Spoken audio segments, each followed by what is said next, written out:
I know. I'm late to the party. Go ahead and flame me. I apologize, but hey, we're finally here. Welcome back to the Play by Play Podcast YouTube channel where NFL football season has finally returned. Oh, it feels great. That period where you have no football, man, it really is pretty dull. Of course, we have the NBA going on and whatnot, MLB season starting up and yada, yada, yada, but there really is nothing like those 22 weeks between preseason and the end of the regular season starting up, and we got a pretty entertaining game back on Thursday between the Arizona Cardinals and the Carolina Panthers. And the big question that came out of that for so many people was Carson Beck, the man from Miami, formerly Georgia, from there, getting drafted to the Arizona Cardinals. And what was it, the third round, I believe? Pretty dang early for what a lot of people thought his draft status, his draft projection was going to be.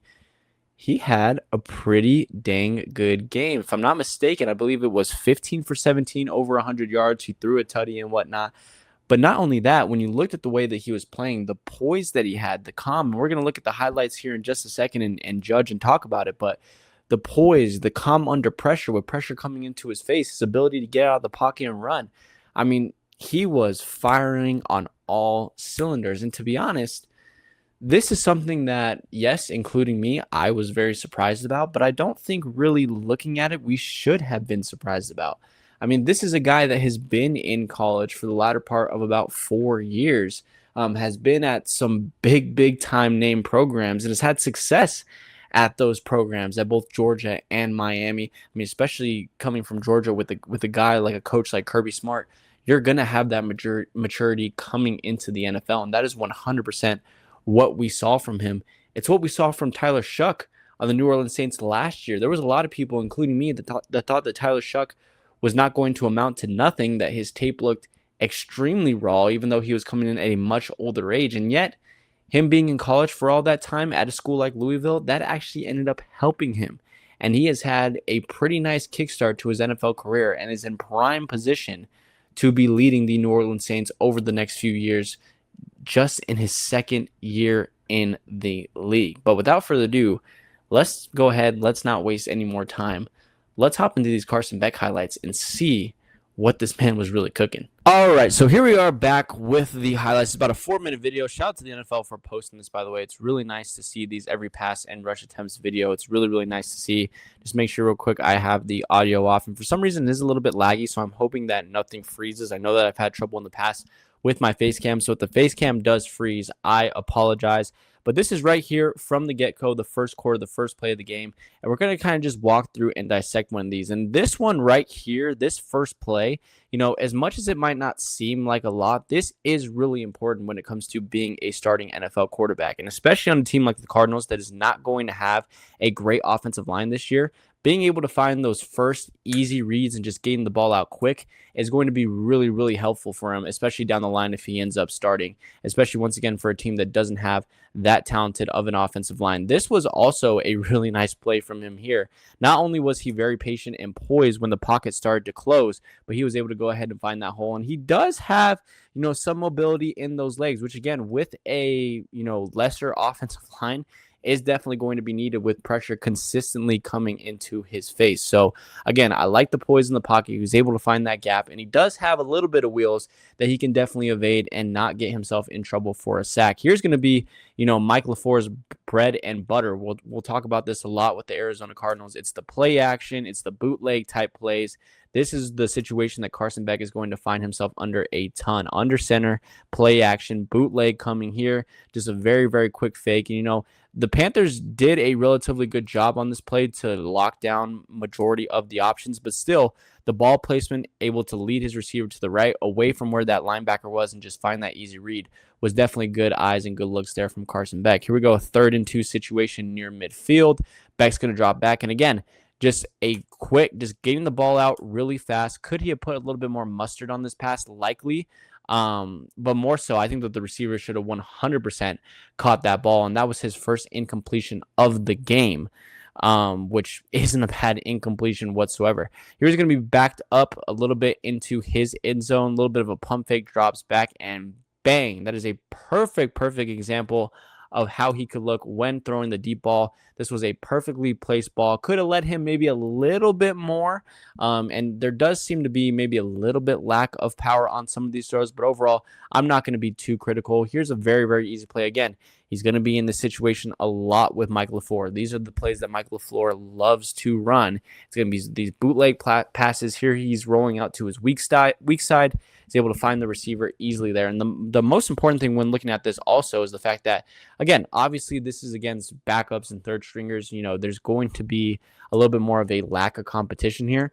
But we do also have to consider that he's going to have better players in the regular season as well. He's going to have Jeremiah Love behind him in that backfield. If Marvin Harrison Jr. can somehow wake himself up and start performing like the wide receiver that we know that he was back with the Ohio State Buckeyes, he's going to have Michael Wilson. He's going to have the top tight end in the league in Trey McBride. He's going to have targets to look to in this offense, and it's going to be very easy for them to get open right away. So, that pass could possibly go to Trey McBride, and it could easily run for a first down. So he's going to have a lot better weapons at his disposal that he's going to be able to work with. Here we go. Nice throw right here. Tight window. That corner did a really good job trailing his receiver and is able to just fit it in. A nice catch there by the receiver. But I think that's Brooks again after that early breakup and drop there. 2nd and 7 here for Carson Beck. And again, just very easy reads. And what I love about this is he's not forcing anything, right? He's just seeing his first read. If it's wide open, he's not hesitating at all. He's just throwing it. Let's look at it one more time. Again, in the shotgun, snaps, drops back, 2-step drop back, and bang, fires right away. No hesitation. If it's open, it's open. You don't have to wait for something to develop too much on a 2nd and 7. You can get a shorter third down here. Here again, just straight through the middle. Again, tight gap here.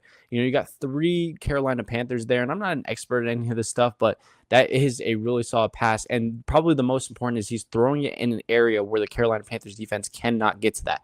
They're not going to intercept that ball no matter what, unless the receiver happens to tighten it up. Here's a beautiful example of his deep ball. That's what, 40, 50 yards down the field that he's able to toss. And not only that, he's able to get the ball out quick, and he's able to get it with pressure in his face. Steps up right into that pressure. Does he possibly overthrow him? And Brooks gets absolutely freaking nailed with that after he has to catch up a little bit. Sure, but an overthrow to me is much better than an underthrow. As long as your receiver doesn't have to come back to it, he can hit it in stride.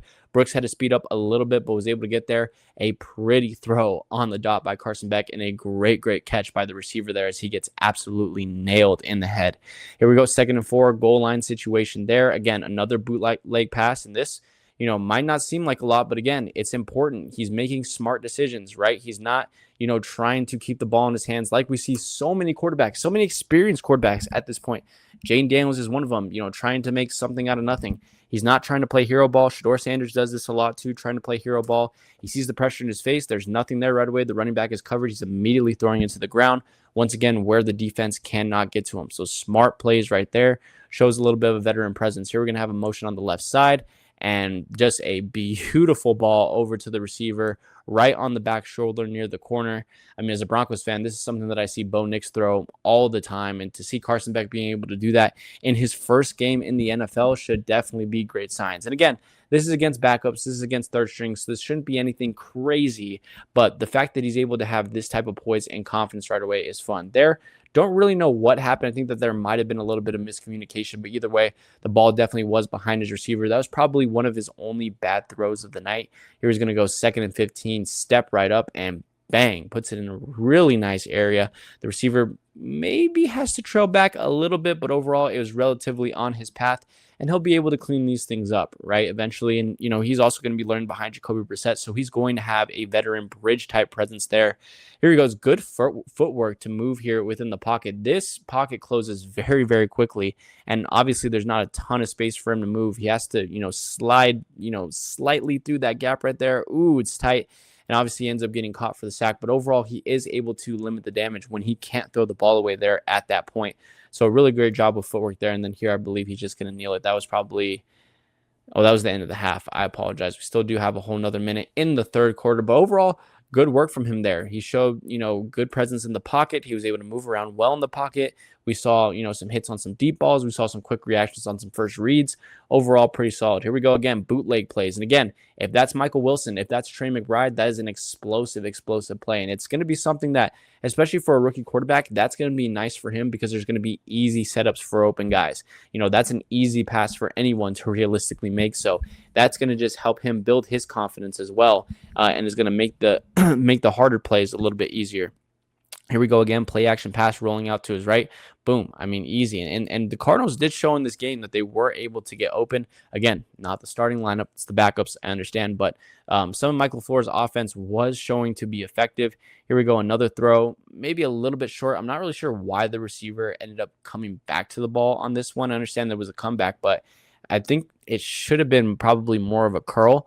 But either way, nice job. And he was having to wait for that route to end up develop. The offensive line ends up doing a pretty decent job at getting him some protection there, but waits well. Doesn't seem frantic or not, especially when there's no pressure around him. Just seems confident and really chill. So a really nice sign for him. Just saw that Cardinals player in the bottom right of my screen get absolutely smacked in the face. Again, effective using his check down, right? That tight end coming off, it's a block and then check down right here. Tight end's just going to stunt, bang, and then come off of it right there and then just hit. Pressure's coming over to him on that right side from where that tight end, was flashing. Again, doesn't look frantic at all. Looks pretty calm. Pretty solid throwing motion as well. Not really big time issues, right? So overall, I think we have one more play coming in here. 4th and 5. Drops back. Pump fake. Oh, that's pretty. Oh, is that pretty? And great catch by the wide receiver there, and that went ahead and ended his night. So overall, was it the flashiest bit of tape? No, not necessarily. But what I did love out of it is we got to see all levels of his game, right? We saw quick passes, some checkdowns. We saw some medium passes. We saw him allowing to throw the ball downfield. He's throwing balls in the corner of the end zone, over the back shoulder, type grabs and whatnot. We saw great timing out of him, good poise. Pressure was in his face when he had to avoid sacks. Off of a bootleg where there was nothing open, he was able to throw it into the ground. We saw virtually every single element of the game and of his game. And overall, he handled it well. He passed with flying colors. And I'm going to continue to sound like a broken record, so I apologize. Obviously, we need to take this with a grain of salt. This is not, starting NFL level football. There are things that are going to be a little bit harder when you get up to that level, especially with the lack of talent that Arizona has on both sides of the football, right? On offense, they have, a lot of really great young players, but the offensive line struggles a little bit. And then on the defensive side, they lack a huge amount of depth. But there is going to be a little bit more difficulty once you get there. But given the fact that he has a load of college experience, that he's already exuding confidence at that level, that's great. And it's especially great because he is on much more of a timeline for this Arizona Cardinals team, right? I believe this is Marvin Harrison Jr.'s 3rd year in the league. I could be mistaken. Jeremiah Love, obviously a rookie. Trey McBride has some youth in him. So a lot of these guys are still really, really young. You don't need Carson Beck to be good tomorrow. You just don't need that. He will have some solid amount of time to get better. And not only that, but his head coach is part of a family that has proven to be successful with quarterbacks, proven to be great with developing quarterbacks, right? We've seen the job that Matt LaFleur has done in Green Bay with Jordan Love, who a lot of people didn't think would really amount to anything. And look at the level that Jordan Love has gone to and the confidence that he's grown to. So I think that as much as Arizona might be looked at as a bad spot for Jeremiah Love, and in this case with Carson Beck, right, because of that lack on the defensive side, because of the lack on the offensive line, I think honestly, when you consider the explosive weapons that he's going to have and the coaching that he's going to have, I think he's in pretty solid hands in Arizona. Now, yes, there's going to be some growing pains, a very, very difficult division, but again, he doesn't have to be great right away. And for Arizona, it's going to be really interesting as the season begins to develop, especially, they're going to lose a lot of games early. With them now paying Jacoby Brissett and extending him, how long of a leash is he realistically going to be on before Mike LaFleur kind of snaps and is like, okay, we should probably start to put the ball in the hands of the younger guy and just see what we got here. Because if we do have something, we could strike gold. If not, they could immediately flip back to Brissett and just be the same team that they are. But I would bet some pretty good money that Carson Beck is going to get a starting opportunity this year in the second half of the season. I might be wrong. Maybe Jacoby Brissett will ball out. Maybe the Arizona Cardinals will surprise us. But the way the trajectory of this season is looking for them, I would not be surprised if weeks, 9 through 18, Arizona does give the quarterback out of Miami a solid opportunity to start a good amount of games. But overall, let me know what you guys think down below in the comments section, as well as liking the video, subscribing to the channel, and sharing this with your friends. And of course, following us on all social medias, that being TikTok, Instagram, and Twitter. All of those apps are going to be down below. We're on all of those social medias. You will get to see my latest reactions to breaking news within the NBA, the NFL, and combat sports. And you will also never miss for whenever the podcast has to upload an episode. I'm sorry that I've been lagging, that I have not been posting as much. Been super busy with work, and now I'm heading back to college next week. So a lot of things moving. Been lacking the post, but I promise once we get back into college, we're going to be in the full swing of things, especially with the NFL season starting pretty much right away. And we're going to be posting a lot of content. So stay tuned, guys. Once again, I apologize for the lagging, but we are going to get back to the grind.